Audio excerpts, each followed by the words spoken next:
people of Israel are finally ready and able to go into the land of Israel, to reach the promised land after years of slavery in Egypt. But before they do, Moses decides to send spies to scout out the land. He chooses leaders from each of the 12 tribes, 12 spies who will now scout out the land. The spies enter the land of Israel, spend much time there, looking at the land and the inhabitants of the land, and they come back to report to the people. And first they report that it is a very beautiful place. It is truly a land of milk and honey. Wonderful fruits, valleys, hills. It's a beautiful place. They bring back pomegranates, figs, large, life-size grapes. But the problem is, according to at least 10 of the 12 spies, are the inhabitants who are living there. The spies report back that the people that live there are huge compared to them. They even say that they see giants living in the land of Israel. They remark to the people that they must look like grasshoppers in the eyes of the people that live here.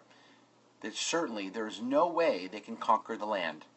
Only 2 of the spies, Joshua and Caleb, report back that they have faith that God will continue to be with them.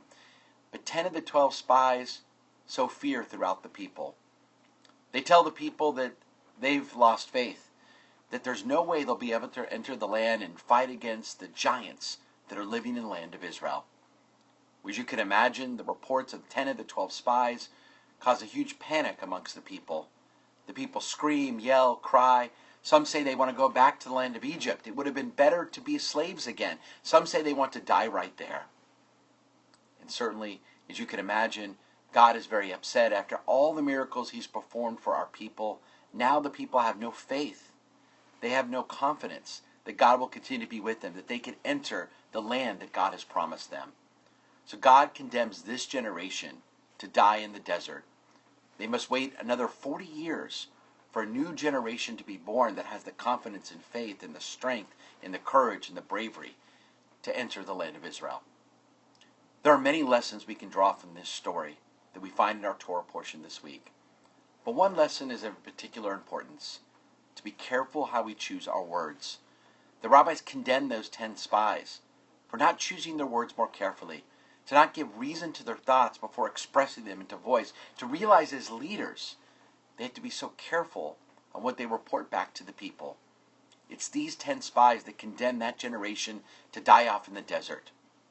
And more importantly for us today, can we be careful on how we choose our words? What do we say to our loved ones? What do we say to people in our organizations that we may lead? How do we express ourselves?